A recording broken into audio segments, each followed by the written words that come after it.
What's up? Welcome to the Being Beautifully Honest podcast and channel. Thanks for being here and being subbed. If you're not, hit the button, and if you're listening on YouTube, hit the like. It's like walking in the room and hitting that light switch.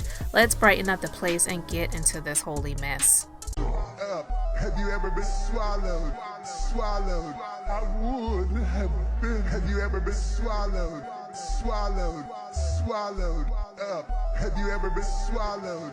Swallowed. Swallowed up. Have you ever been swallowed? Swallowed. Swallowed up. Have you ever been swallowed? Swallowed. Swallowed up. Have you ever been swallowed? Swallowed. Swallowed up. Have you ever been swallowed? Swallowed. Swallowed up.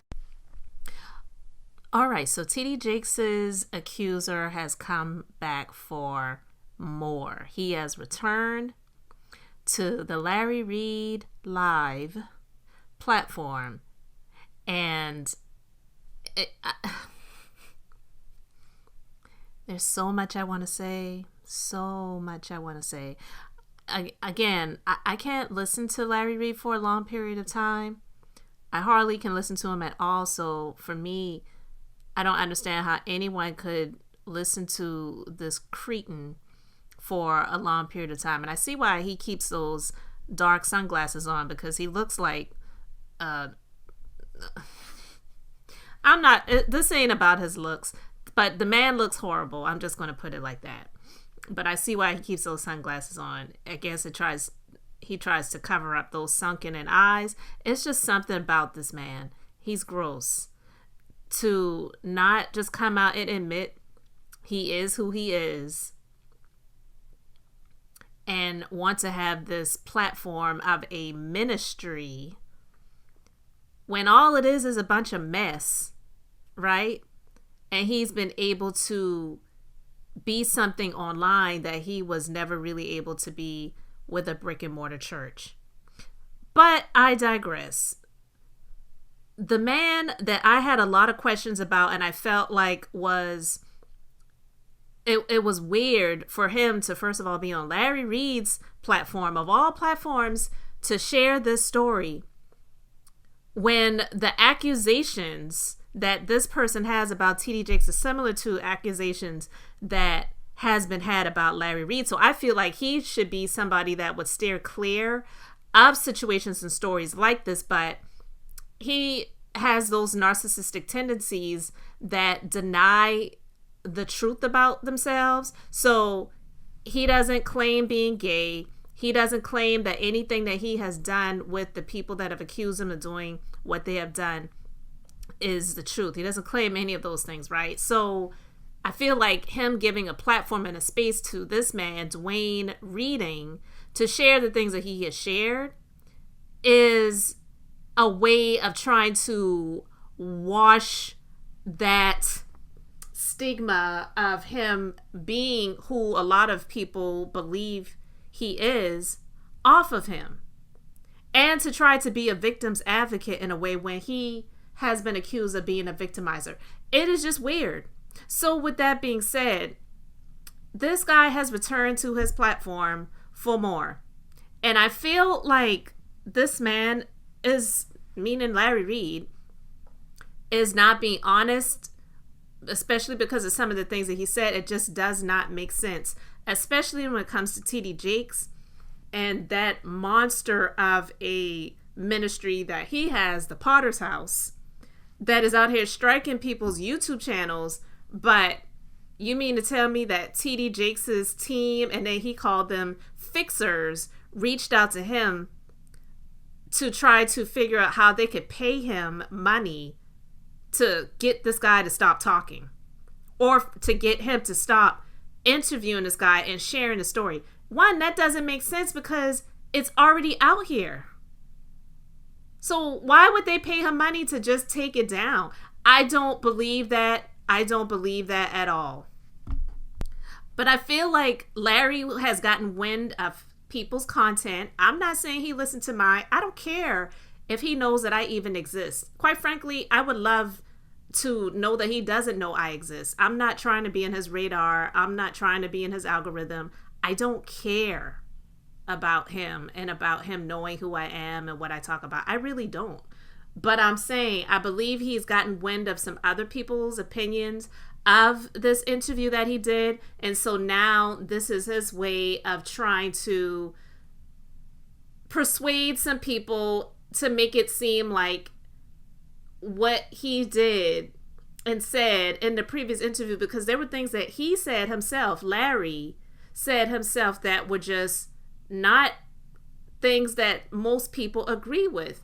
Like when the guy said that he had a 15-minute conversation and Larry responds by saying, I could do a whole lot of stuff in 15 minutes, but and they're both laughing about it, laughing it off. When you're talking about the accusations and what he was alleged to have done and was convicted of doing, a probation violation against a minor, it's not funny. It's not funny. So for Larry Reid to come in and do a part 2 with this guy, to me, I feel like he's trying to dress it up a little bit, trying to fix it to make it look better than what it did. And that, I'm so glad that you were a yes to start it like that, because the conversation needed to be real. And if we're going to be real, we can't just talk about your abuse. No. We had to talk about what happened as a result of your grooming and being abused. And that needs to really hit home with everybody, because we don't get to have this conversation. People aren't that honest to where they say, you know what, this is what I did. And you went into detail and you asked questions. One thing that I said to you that someone said something to me about me addressing this, and it was when you explained, because you said there was 2 victims, and the first one or the second one, you had to correct me, but the mom told you about the diary. Correct. That was the first one. Yeah, there was same gender loving thoughts and all of that. You spoke with him. You sent the secretary home. Correct. A predator. He planned it. He was a predator, and he took advantage of this minor. He was a predator. There was some moves and things, because you had the information, then you spoke with the young guy, and then when he was like, well, yeah, although you trying to talk to me for my mom, I'm down with the get down, and I want to go and explore. And then you were like, okay, well, and I guess you shared that you had the same feelings, and then y'all went and touched and whatever. Touched and whatever? Let me stop. I can't. That, for me, it seems manipulative. See, and this is exactly why I'm talking about this right now. What did you not hear when he shared all of these details in the part 1? This isn't like one interview that he did and he's breaking into different sections. This is a completely different day, different time, different outfits. So Larry is lying when he says, in my personal opinion, he's lying when he says, well, you know, when you shared that came across to me as a little bit manipulative. If that's the case, then why didn't he say that the first time? No, the first time he interviewed him, what he said was it just communications? Well, you know, I could do a whole lot of stuff in 15 minutes. And he was laughing, and Dwayne, he responded in laughter to that comment. He didn't say anything about, you know, as you're describing this to me, this really just comes across as you were manipulating a young person in your congregation. You took advantage of an opportunity and you went for it, and you paid the consequences for it because it was wrong and you got busted. No, he laughed it off the first time, and now he's saying that, you know, that comes across as a bit manipulative. No, you heard other people saying that. You heard the backlash because it didn't come off the way that he was expecting it to with everyone. I'm not saying that Larry doesn't have his sheep. that are praising him in the comment section. Oh, this is a great interview, Pastor. This is a great interview, Larry. This is a great interview, Reverend Larry Reid. No, it's not. And so everyone doesn't feel the way that his sheep feel. But this 100% was him trying to come back and clean some things up when it comes to that first part, because it didn't come out. It didn't hit the way that he was expecting it to hit when it comes to this being all about tdjakes and tdjakes taking advantage of someone and being gay and whatever. And the nerve of all people, Larry Reid, who has admitted to doing things and having things done to him, but doesn't want to claim the label of being gay, but he wants to push tdjakes out of the closet. Like, to me, that's really what it sounds like he is doing. He's trying to do something to someone else that he refuses to do, which is be out of the closet. I don't care if tdjakes is gay. I ain't in this congregation. I don't follow him. I really don't care. And there have been rumors about him for years. But I'm just saying the audacity of someone like Larry, of all people, to be doing this when he doesn't want it done to him. Because his story cannot be made up.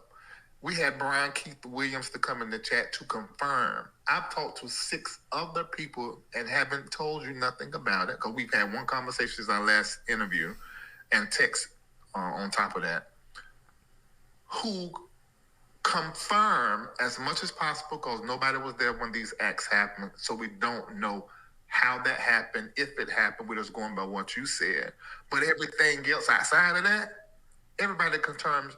Everybody, these people, I'm being relative, I say everybody, but these people confirm time, date, year, place, and everything else you're saying. So I'm inclined to believe, because of that and the fact that I received a phone call 24 hours, quicker than 24 hours before we finish, of trying to find out from one of several fixers that Bishop Jakes has, trying to find out what they need to do before part 2 or part 3 or part 4. I've been doing this a while. That only happens when truth has been told. Do you really believe that TD Jakes' team reached out to him to say, what can we do? What can we pay? How much do we owe? What would you receive to prevent a part 2, 3, 4, 5, house party 6 from coming out? Like, seriously, do you really believe that? I don't. Because the fact of the matter is, the information has already been put out here. In order for me to believe that they would have offered to pay him anything to prevent other parts from coming out, it would have had to have been a situation like, in my personal opinion, what I believe happened. But do you remember the guy that came out and said, he did interviews on multiple platforms. He was, I think, on the official King Payne's YouTube channel first, did an interview, said that he was in a relationship with Larry Reid. He said that Larry Reid had the package, the house in Virginia, said he saw the meds on the bathroom counter or in the cabinet somewhere or whatever, said that Larry Reid arranged for this guy to marry somebody. It was like an arranged marriage, but it was a fake marriage, which is illegal. And he also did an interview on Tasha K's, I don't know if it was on the YouTube channel, but I know definitely it was on the app. And then sometime later, he came out and refuted it and said that he and Larry are friends. None of the stuff was true. He was just bugging. Don't believe what I said before. And my personal opinion is, I believe that Larry Reid offered that guy money because he clearly needed money. Clearly he needed the money. Because he admitted when he did the interview rounds the first time that Larry was propping him up. So the only way I would believe that someone in TD Jakes camp reached out to him to offer him money was if they could come to some sort of agreement that not only would the things be taken down, but that Duanereading would come out and pretty much say he was lying. Like, he would have to come out, and even if people wouldn't believe him, he would have to come out and reverse what he was saying before and saying that, you know what, I was tripping. It wasn't true. It was all a lie. And yeah, I was just mad and I decided to come out and say those things about tdjakes, but none of those things are true. He would have had to had something along those lines take place for me to believe that someone from his camp reached out to him to offer him money to not come out with any other parts. They wouldn't just pay him just for the sake of not putting anything else out, especially when the things are already out there. So even if he took the first part down and didn't put any more parts out, the people who heard it have already heard it. So that's why I said it would have had to have been a offer in exchange for the things that were said to be reversed, to have that person come out and say that he lied and that those things were not true. And I don't believe by far that anything happened like that. I don't. Now, like I said, I am surprised that tdjakes hasn't struck the content, maybe not himself, but his team. But again, it's still weird to me that he's on tdjakes' neck like this when the things that have come out about Larry Reid, and he's doing all of these things to debunk these stories and to make these people seem like they ain't nothing but a bunch of liars and they ain't talking about nothing. Remember his song Yatan? Y'all ain't talking about nothing. YATAN. Whatever. But I really don't. I personally don't believe that anyone from tdjakes' camp reached out to him to say, what can we do to make this all go away? Listen, I could probably get into this more, but I really don't know. I don't want to make this longer than it already is. Let me know if you listen to this second part. Let me know if you believe anyone from, I was about to say Donald Trump, anyone from tdjakes' team reached out to Larry Reid to say, what can we do to make this all go away? Do you really believe that? Let me know your thoughts about all of this in the comments. Thanks for being here. Again, this is just a big mess. Thanks for being here, liking, and subscribing. I'm Beth, just being beautifully honest. So until next time, I wanted to keep it brief, beautiful, and now I'm going to say bye.